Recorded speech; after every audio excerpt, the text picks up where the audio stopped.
बार फिर से आपके अपने YouTube चैनल पर हार्दिक अभिनंदन और स्वागत। लहरों से डरकर नौका पार नहीं होती, क्योंकि कोशिश करने वालों की कभी हार नहीं होती। तो बिल्कुल आप लोग भी कोशिश करते रहिए और जीत आपकी सुनिश्चित होगी।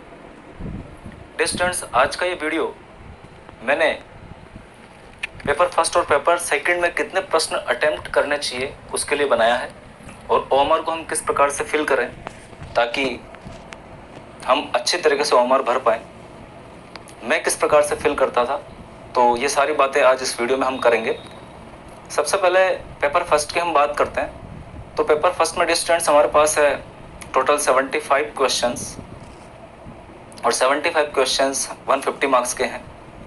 और अगर हम 40% की बात करें तो लगभग 150 में से 60 मार्क्स हमारे आने ही चाहिए, तभी हम क्वालिफाई कर पाएंगे। तो डिस्टेंस, पेपर फर्स्ट में आपने जिन जिन चीज़ों को अच्छे से किया है, आप पेपर फर्स्ट जैसे आए आपके हाथ में, आप सबसे पहले वही सेक्शन खोलें जो आपने सबसे अच्छे से तैयार किया है। आप बिल्कुल 1 बाय 1 देखते हुए जाएं कि किस सेक्शन से आपके प्रश्न आपको आ रहे हैं। आप उसी सेक्शन को सबसे पहले करें और पूरा पेपर आप देखें और उन प्रश्नों को आप करें जो आप अच्छे से कर सकते हैं। और जब आपको लग जाए कि बिल्कुल आपके 40% बन जाएंगे, उसके बाद आप उन प्रश्नों को देखें जो आपको थोड़े डिफ़िकल्ट लग रहे हैं लेकिन आप कर सकते हैं उनको, तो बिल्कुल उनको भी आप टच करें। और लगभग 80 से 90 मार्क्स के प्रश्न आप पेपर फर्स्ट में राइट करने की कोशिश करें। माइनस मार्किंग से आप बचें। ऐसे प्रश्नों को आप ना करें जिनके आंसर आपको नहीं आते हो। तुक्का लगाने की कोशिश आप मल्टीपल चॉइस क्वेश्चंस में ना करें तो बेहतर होगा, क्योंकि यहाँ पर हमारे पास नेगेटिव मार्किंग भी है। पेपर फर्स्ट में 150 में से लगभग हमारे 80 मार्क्स 70 मार्क्स आ जाने चाहिए, वो काफ़ी मैं मानता हूँ। पेपर सेकंड की बात करूँ तो पेपर सेकंड में हमारे पास टोटल 150 क्वेश्चंस है 300 मार्क्स के, और बायोलॉजी के 120 होंगे और 30 क्वेश्चंस हमारे साइकोलॉजी के होंगे। तो डिस्टेंस, बिल्कुल आप यहाँ पर 120 में से आप आसानी से बायोलॉजी में 100 क्वेश्चंस या 110 क्वेश्चंस अटेम्प्ट कर सकते हैं, और साइकोलॉजी में बिल्कुल आप 30 में से 25 या 20 क्वेश्चन अटेम्प्ट कर सकते हैं। बिल्कुल वो पेपर के ऊपर डिपेंड करेगा कि पेपर किस प्रकार से आता है। अगर पेपर बहुत ईजी आता है तो आप बिल्कुल 150 में से 130 या 125 क्वेश्चंस अटेम्प्ट कर सकते हैं आसानी से। तो डियर स्टूडेंट्स, मेरा ऐसा मानना है कि आप बिल्कुल पूरे पेपर को देखते जाएं और जो प्रश्न आपको सबसे पहले आ रहा हो वो आप प्रश्न कर लें।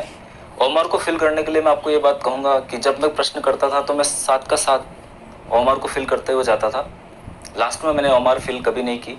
तो आप लोग भी चाहें तो इस प्रकार की व्यवस्था कर सकते हैं कि जैसे आपने प्रश्न अटेम्प्ट किया, आप ओएमआर में उस प्रश्न के सामने गोला लगा लें, अगर आप श्योर हैं तो। अगर आप श्योर नहीं हैं तो आप रुक जाएं, आप गोला नहीं लगाएं।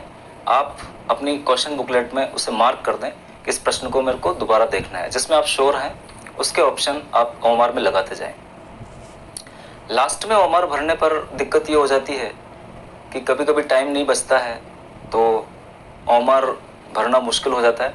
और इसके साथ ही कभी कभी जल्दबाजी में ओएमआर भरते वक्त अगर एक प्रश्न की सीरीज भी ऊपर नीचे हो गई तो सारे प्रश्नों के आंसर जो है वो गलत हो जाते हैं।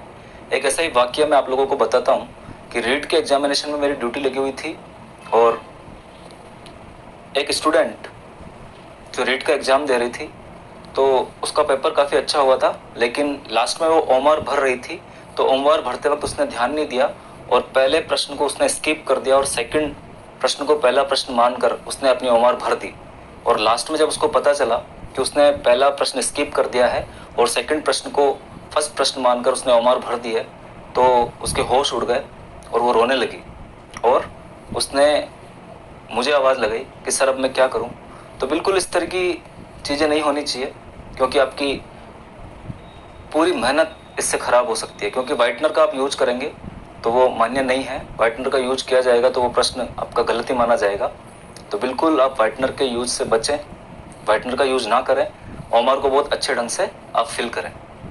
मल्टीपल चॉइस क्वेश्चंस की ये विशेषता होती है कि आप इन्हें जल्दबाजी में सोल्व ना करें। बिल्कुल मल्टीपल चॉइस क्वेश्चंस की जो भी लैंग्वेज दी गई है, आप हिंदी लैंग्वेज और इंग्लिश लैंग्वेज दोनों को ही देखें। बिल्कुल आप पूरा प्रश्न पढ़ें और चारों ऑप्शन आप देखें, उसके बाद ही अपना आंसर टिक करें। जल्दबाजी में आप आंसर टिक ना करें। अगर आप जल्दबाजी में आंसर टिक करेंगे तो हो सकता है कि वो गलत हो जाए। तो बिल्कुल आप पूरी परिभाषा या पूरी लैंग्वेज मल्टीपल चॉइस क्वेश्चन की पढ़ेंगे, चारों ऑप्शन को देखेंगे और उसके बाद ही आप आंसर को टिक करेंगे। जल्दबाजी में क्वेश्चन नहीं करेंगे। आप ये व्यवस्था जरूर कर सकते हैं कि पूरे पेपर को आप देख लीजिए और आपको कौन कौन सा प्रश्न आता है, सबसे पहले उन प्रश्नों को आप अटेम्प्ट कर लीजिए। फर्स्ट राउंड में आप बिल्कुल इजी जो प्रश्न है उन्हें अटेम्प्ट करेंगे। सेकंड राउंड में आप उन प्रश्नों को अटेम्प्ट करिए जो आपको लगता है कि थोड़ा सोचने पर आप उनके आंसर आसानी से दे पाएंगे।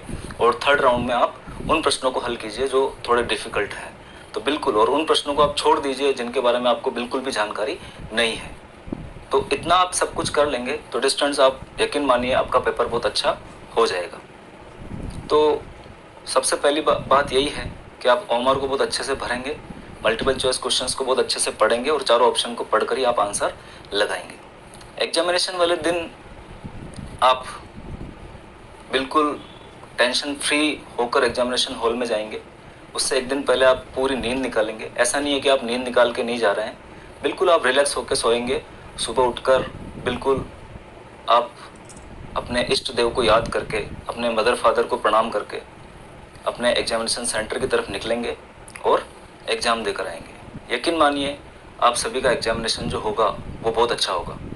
आप सभी के साथ मेरी शुभकामनाएं हैं। बस आपको ध्यान ये रखना है कि घबराना नहीं है, बिल्कुल अपना फोकस अपने पेपर पर रखना है और पेपर देते वक्त बिल्कुल आप लोग हेजिटेट नहीं होंगे। बिल्कुल अपना फोकस पेपर पर रखेंगे और उस परम शक्ति पर विश्वास करेंगे कि भाई मैंने बिल्कुल मन से तैयारी की है और मेरा पेपर जो होने वाला है वो बिल्कुल अच्छा होने वाला है। तो यकीन मानिए आपका पेपर बिल्कुल अच्छा होगा। बस इस वीडियो में मैं यही बात करना चाहता हूँ कि आप लोगों को क्या क्या यहाँ पर ध्यान रखना चाहिए। ओमआर आप चाहें तो लास्ट में भी भर सकते हैं, लेकिन मैं हमेशा ओमआर जो है क्वेश्चन के साथ ही भरता हुआ जाता था और बिल्कुल टाइम मैनेजमेंट भी मेरा हो जाता था। तो आप लोग भी अपनी व्यवस्था बिल्कुल करके चलें। ऐसा नहीं हो कि आपका टाइम बिल्कुल बचे ही नहीं और आप ओमआर नहीं भर पाएँ। तो ये सारी चीज़ें डियर स्टूडेंट्स, एग्जामिनेशन हॉल में जाने से पहले आप सोच लें कि आपको किस प्रकार से ओमआर को भरना है और किस प्रकार से पेपर को करना है। इसकी एक व्यवस्था आप पहले ही अपने दिमाग में बना लें। इस वीडियो में बस इतना ही। आप सभी का बहुत बहुत धन्यवाद।